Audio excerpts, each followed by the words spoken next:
So 66 AD comes, right? Yeah, and a taxation without representation. That's how all the wars start, right? Yeah, exactly. Does this sound familiar to anybody? So, yeah, no taxation without representation. Go ahead. So basically, just the quick rundown is that there's some revolts that happen because the Jews are sick of being taxed, and you see this in the gospel record too. Render unto Caesar what is Caesar's, right? That's also in the air. The Jews are like, why are we paying tribute to Rome? Why do we have to do this? Yeah. And Jesus says, well, do your duty to the state, basically, right? But make sure your duty to God is first. So, but seriously though, taxes suck. Agreed. So there's this taxation issue, and there's this rioting that begins to happen, and then it rolls out.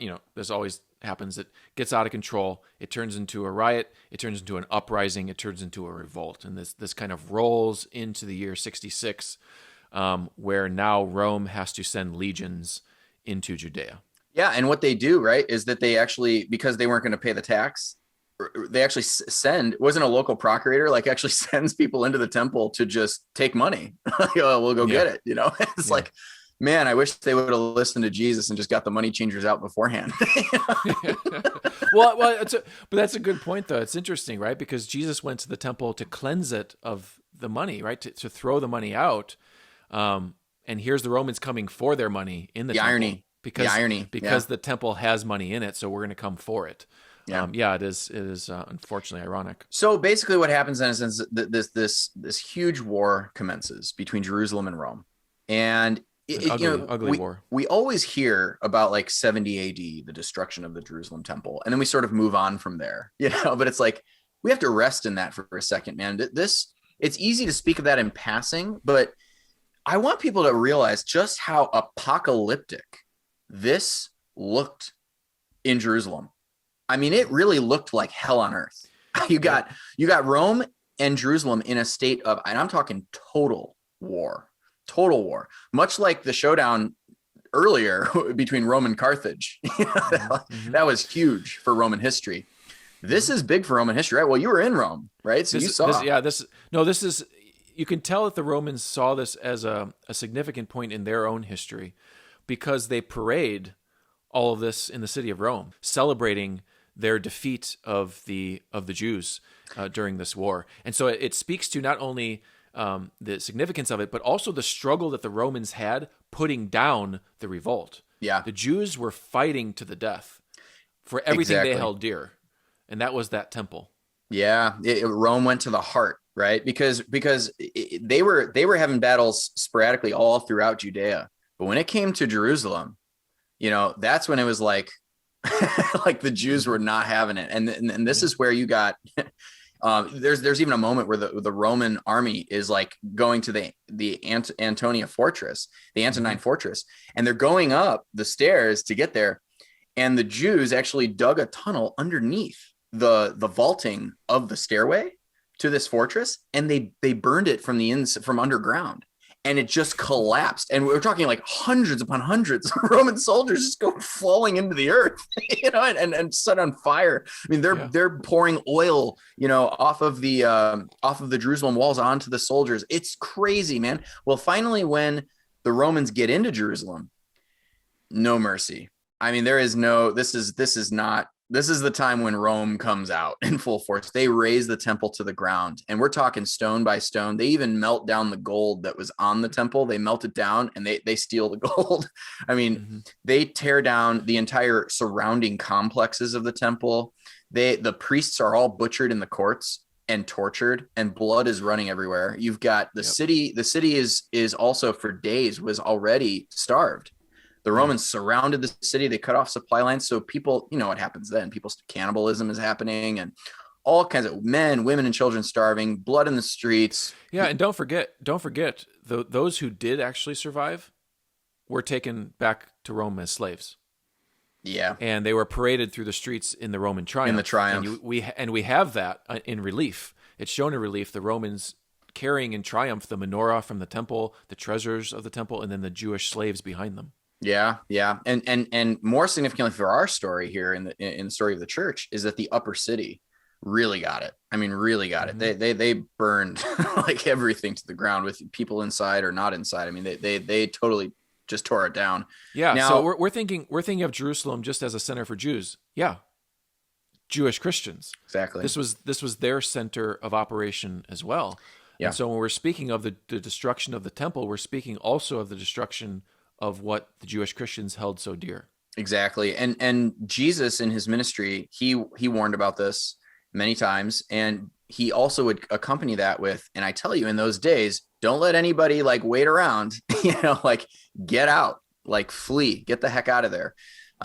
Head for the hills and don't look back, almost like a Sodom and Gomorrah moment, don't even look back, man.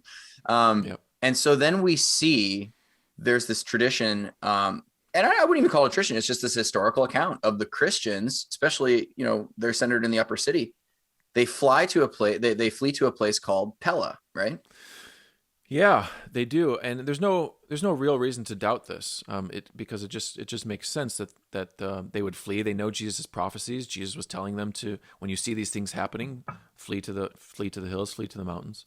But I guess you can ask the question, well, why Pella? Why like the city of what's Pella? Pella? Why did they go? Right. Yeah, and it's kind of unclear when they flee. Do they flee before the Romans start their invasion of Judea? Do they flee before the Romans start the siege of Jerusalem itself? We don't really know when they flee. But this tradition is preserved again in the 4th century historian Eusebius, his History of the Church. And why Pella? So Pella, I've been thinking about this, and Pella is located just beyond the Jordan. It's northeast of Jerusalem, and it's right beyond the Jordan, but it's also very close to Galilee. It's also very close to Nazareth. It's only like 20 miles away from Nazareth itself. So I look at this as actually a pretty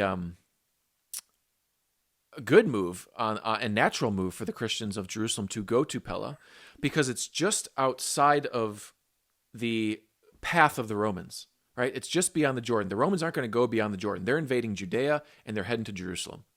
That's their goal. And so for the Christians to kind of flee to Pella makes sense, first because it's kind of beyond the scope of the Roman invasion, but also because it's near Galilee. And that was the original mission field of the church. Obviously, it's where Jesus is from. It's where his family is from. There's connections there. And as we said, Simeon, the cousin of Jesus, is the one who takes over leadership after James is martyred. Yeah. And so it makes sense that Simeon would, quote unquote, return home, return back to Pella. And Pella is in the territory we call Perea. And we know that Jesus, during his ministry, preached, obviously in Galilee, but also in Perea. We know that John the Baptist was likely baptizing in Perea, near Pella, and the Jordan River. So the city already had significance for Jewish Christians. And it was one of the centers of their operation, their mission field. And so it was natural for them to say, hey, let's go beyond the river and wait this out. Archaeologists have, of course, since found caves throughout Pella, on the outskirts of the actual city, where Christians were probably going into hiding and inhabiting this place for a time. Yeah, but what I love about that story is that it also shows the tradition of the Jerusalem community. That this is a great moment where the Jerusalem community is fighting to preserve what was handed on to it, because what was handed on to it was this family, this Jesus family tradition, of leadership. And so it makes sense that they would flee to the place where Jesus's family is thick on the ground. So it's kind of it's a beautiful moment, in the history. To be as close as possible to Galilee, where it all began. Yeah. So you got the destruction of Jerusalem, the flight of the Jerusalem community. This is what we would call the beginning of this parting of the ways. And anybody who studies the history of the early church will at least be vaguely familiar with that phrase, the parting of the ways. And what we're really talking about is Christian Judaism and Rabbinical Judaism going their separate ways. And you've said before, we call this a Y-shaped movement. It's not R-shaped. Yeah, it's not lowercase r. It's not like Judaism is from the first century to the second century is going like this, and then Christians kind of go their own way in this R shape. No, it's the Judaisms are growing together, whether they're in tension with each other or not. They're growing together, and then because of events like the destruction of Jerusalem and events like the revolt of Bar Kokhba in the 130s, this another Jewish revolt against Rome, you see these two start to go their separate ways. These two forms of Judaism survive the destruction of Jerusalem. Yeah, I really hope that our evangelical friends are like really listening to this point, because this drives home our original point in our first few episodes in this series, where we were saying to them that stop reading a later form of Judaism back onto the first century, because Judaism goes through many changes from the time of Jesus and beyond, but especially now with the destruction of the temple. Remember, the Sadducees, all they did was in the temple. They were the temple sect. Their whole life revolved around it. They didn't believe in the prophets. They didn't believe in resurrection. They didn't believe in the angels. They didn't believe any of that. They only accepted the first 5 books of Moses, and all they did was that temple, man. That was their whole life. Now that the temple is gone, guess what goes with it? The Sadducean sect. It's gone, man. It's gone. Like, the Essenes, all that time they're spending so much time talking about like this, this isn't the right cult. There has to be a different cult to take over. Well, now that they're not railing against, the temple doesn't exist anymore. So there's nothing to rail against anymore. Yeah. So they start to fizzle out. And not just fizzle out. I would say that they either join the rabbinics or they join the Christian, which is why the Nazarenes. Exactly. Because they see a lot of the intersection and parallels that are there with the Jesus movement. So you really have 3 sects left that come out of the destruction of the temple. And one of them is hurting bad, and that's the Zealots. Like they are really hurting. But the Zealots continue, because I would say the Bar Kokhba revolt is really in the 130s is really just almost a continuation of these wars. It's just, it goes dormant for a while and then they resurface and come back. Oh man, smacking things around over here.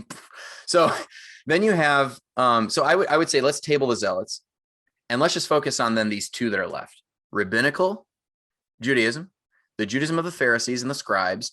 And what was that tied to? Remember, it wasn't tied to the temple. The synagogues. Tied to the synagogues. The system of synagogues throughout the Mediterranean world. So again, they're not tied necessarily to the temple. They're tied to the Torah and the interpretation of the Torah that's happening within the synagogues throughout the Mediterranean world. So it's the inner strength of the rabbinical movement and the Nazarene movement in not tying itself intrinsically to the temple. Because for even the rabbis had their synagogal reliance, but you have the Christians, the Nazarene sect, the Christian Jews, you have Jesus's attitude towards the temple cult originally. It was like, clear this place out. This is supposed to be a house of prayer, so they already have just like the Essenes had a suspicion of the current cult of that temple. But then also a hatred of Herod. It's like they don't like Herod, and Herod is the one who built this thing, and then you also have the idea of a spiritual temple being built. Remember when Jesus in Matthew 16 says, "You are Peter, and upon this rock I will build my church, and the gates of hell will not prevail against it." It's really interesting because he uses the word gates. Well, temples have gates, and the word that's used there is the same word that's used for all the gates of the temple that you hear in the Psalms. Yeah. Exactly. Yep. So he's saying that that the temple of Satan will not overcome this new temple that I'm building on the rock of Peter. But then you also have these references later to the idea of Peter, James, and John being pillars. Like St. Paul references that. He's like, I don't care what he's actually it's in one of I don't care if they're referred to as pillars. Yeah. It's in one of his renegade moments, but he's like, and Peter, James, and John, who were referred to as pillars, what they were referred to doesn't matter to me. But nevertheless, you have this temple imagery for people. And then you also have in Revelation where Jesus says, whoever overcomes, I will grant the privilege to become a pillar in the temple of my God. Well, and even the tradition that St. Paul himself quotes, that Jesus Christ is the cornerstone of this new building, of this new temple. And then, of course, Paul's analogy of your body as a temple, and the church body in general as a temple of the Holy Spirit. So yeah, the inner strength of the Christian movement is that they're able to spiritualize the idea of a temple. Yes, exactly. So the Christians don't need the temple to survive. The rabbinics don't need the temple to survive. So now you have these 2 sects that are now going to battle this out. And as they do, you're going to see this again Y-shaped movement. Judaism doesn't just continue unabated, and then there go the Christians. These are two Judaisms that are going to battle it out now. Yep. Christians, internally though, so that's the broad Jewish picture of what happens with the destruction of the temple. But what does it do to Christianity? What does it do to the Nazarene sect specifically? Well, remember, the Nazarenes continue to make gains during this time in the diaspora, the so-called diaspora, all the land outside of Judea, Asia Minor, Greece, Italy, North Africa, Egypt. They're making gains out there. So the overarching question then sort of becomes, well, how does the church sort of center itself? Is the church really centered in Jerusalem? Or is there a different way to define the church's center of gravity? Because the Jerusalem primacy, quote unquote, that we said was based on event, more specifically, is based on the events that happened there, but also on this bloodline, this family of Jesus. But when you go out into the diaspora, Jerusalem and the temple and, even the events that happen surrounding James and Jesus's family doesn't matter that much in Galatia. Right. Yeah. To the rest of the church. And in the tradition of the Gospels, in the tradition of Acts, readers of the gospel tradition, and that's circulating throughout the Mediterranean, they're not reading about James the Lord's brother, because James the Lord's brother wasn't a part of the earliest disciples. He wasn't a part of the 12 apostles. And so when people are hearing the original stories of the earliest church, they're actually hearing the stories about Peter. And then they know Paul because he's visiting them on all these missionary journeys. Yeah. He's writing letters to them. So in their minds, James is leading Jerusalem. But when he's gone, when the city of Jerusalem falls, who do we look to now? And what are they seeing in the gospel tradition? They're seeing, well, Peter is clearly preeminent. Jesus prefers Peter as the leader of these 12 apostles.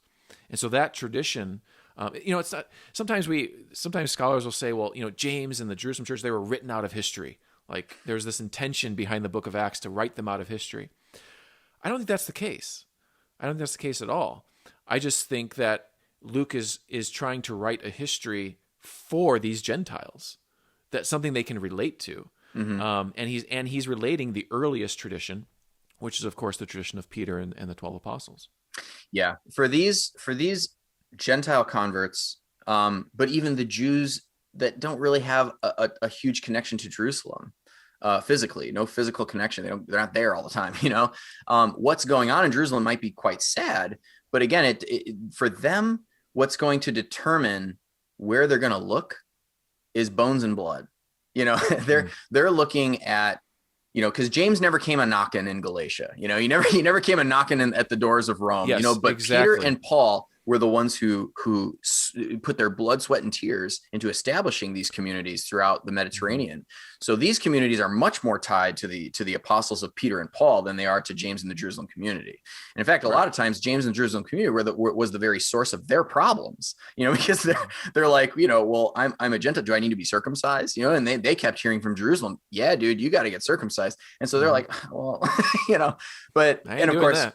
Yeah. And of course, we already went through that, the misunderstanding about that with James's connection to it. But from there, in their minds, Jerusalem has been a source of some problems for them in the past, but they're not connected to it. No, I think that's a good point. Yeah. That's a good point, because they literally know Paul. They literally know Peter because they're missionaries and they've seen them and they've preached to them, or they've heard them preach. Mm-hmm. Whereas James, like we said, his preeminence is there, but it's there in Judea. Exactly. So when you see Peter and Paul, remember, we went from James's martyrdom to the fall of Jerusalem. There's something else that happens. A lot of the apostles are killed during this time.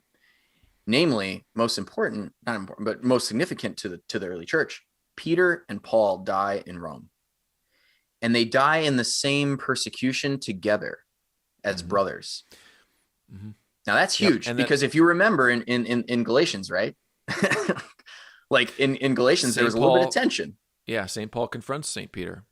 And so it was significant that both Peter and Paul died together in Rome. And the church, and we'll show this, the church in the following decades will remember that. And they come out stronger and more confident because of that. That they're able to look at Peter, who is the leader of the mission to the circumcised, and St. Paul, who is the leader to the mission of the uncircumcised. And both these men, at the end of the day, they died together. They spilled their blood on the streets in Rome. That's right. Nowhere else. So if we were to take away sort of three major takeaways of this event, of the fall of the Jerusalem church, the destruction of Jerusalem itself, and especially the razing of the temple to the ground. Number one, the center of gravity in the church shifts because you have massive growth outside of Judea, like we just said. So the whole thing that we just recounted. So they're starting or at least more growth among the Gentiles than there was among the Jews.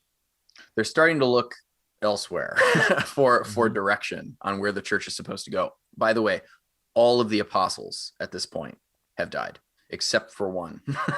Except perhaps for one. We'll get into that one. Yeah. So as far as we know, the neat version of the history is that one apostle is left, all the others are dead. So imagine again with the church, where do we look now? Mm-hmm. All the apostles are gone. So what are we supposed to do? So again, the center of gravity is going to shift. Takeaway number two, you have the rise then of what's called the Johannine tradition, or John's tradition, because John is the last quote unquote surviving apostle. And so you get like John's gospel. Anyone who knows the Bible, which again, read the Bible, people. Okay. Like if you're reading the gospels, the first three, Matthew, Mark, and Luke, the synoptics, are very just historical. It's like Jesus did this, went here, preached this, did this, died, rose, bam.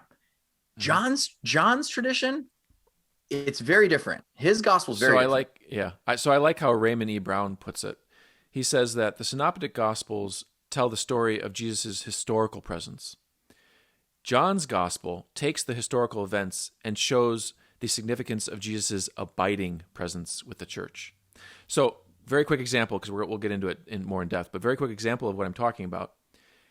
Instead of John relating the Last Supper event, he relates the bread of life discourse, right?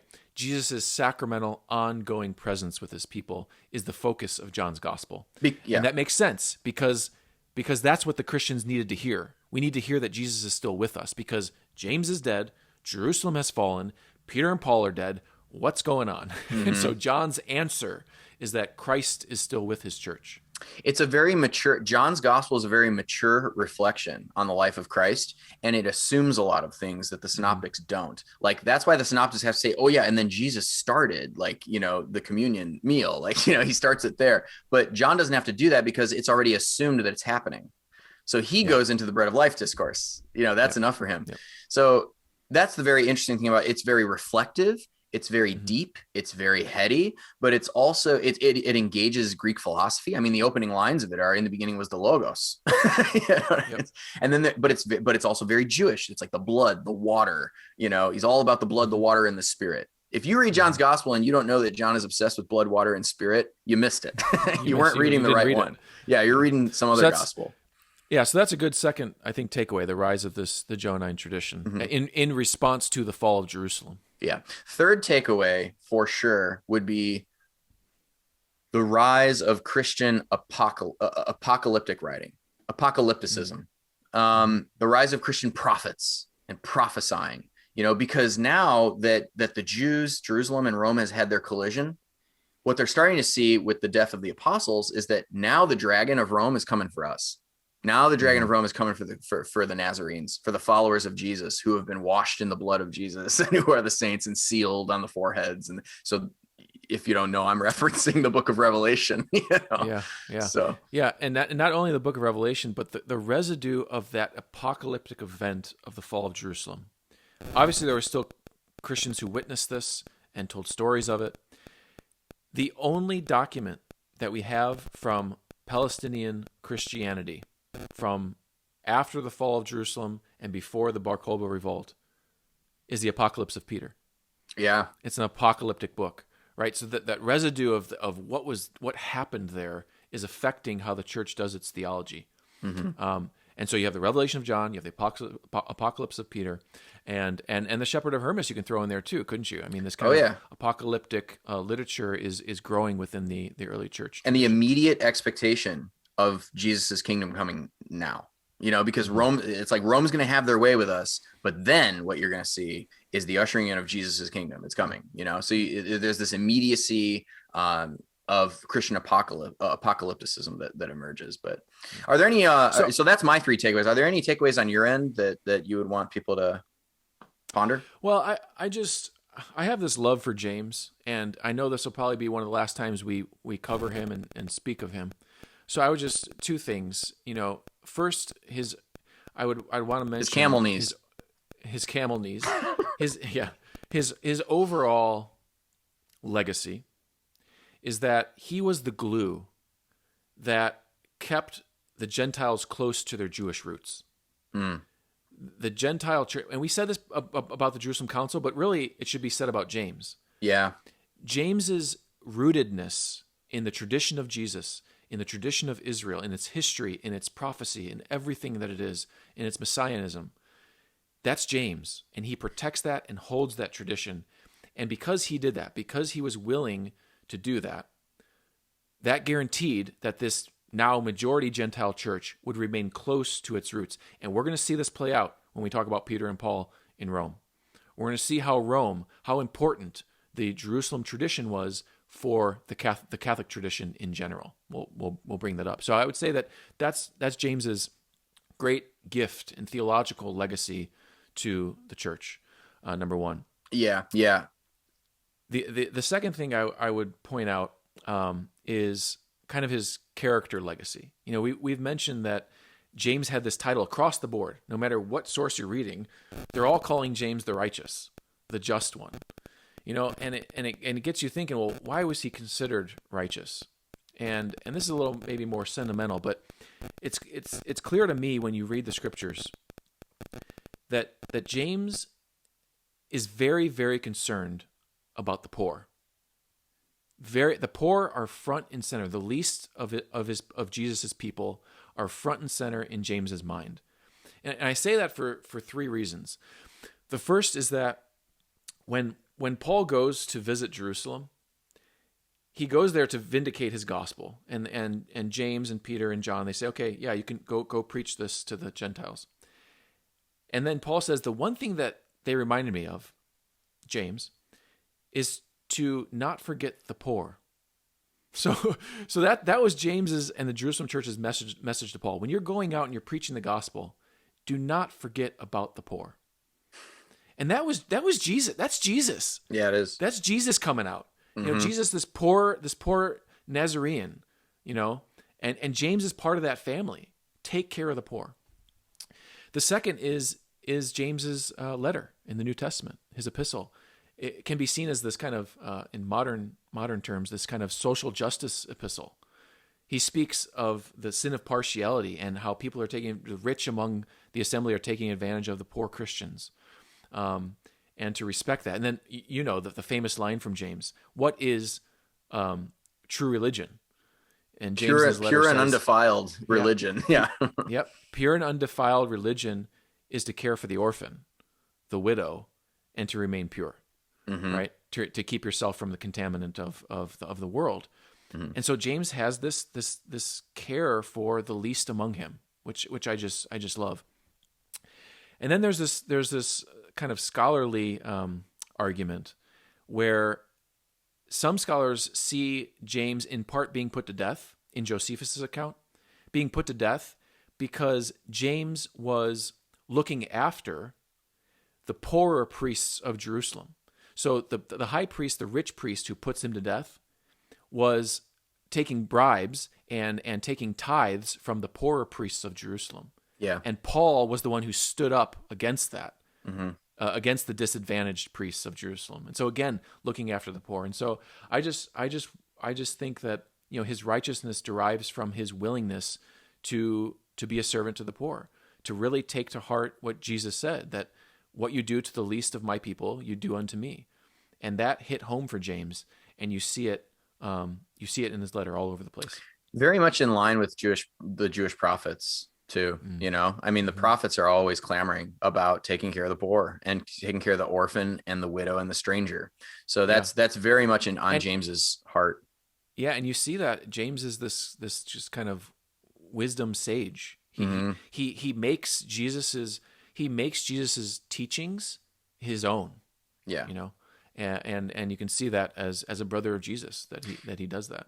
Yeah, you could almost see, like, you know, if you take the Johannine tradition and you take the James tradition, you need them both, you know, because John, if you just go with a John kind of tradition, you can become detached from Judaism in a way, not from Judaism, but detached from the practical wisdom of Judaism. And you can be caught up in the ethereal and in ideas and the spiritualization of things. But you know, just like that right there, like, can you imagine if you were like, we're going to go preach the gospel, we're going to tell people about Jesus, we're going to, you know, preach these broad and brilliant theological ideas, and then all of a sudden someone like James comes along and says, remember the poor. You know? It's like, that's practical, on the ground. This is religion. Yes. So when Jerusalem falls, Jerusalem community flees, James is killed, is the church going to lose its Jewishness? That's scary. That's the scary concern. But what we're going to see in our next episodes is that there's some other community that maintains the Jewish roots of the church.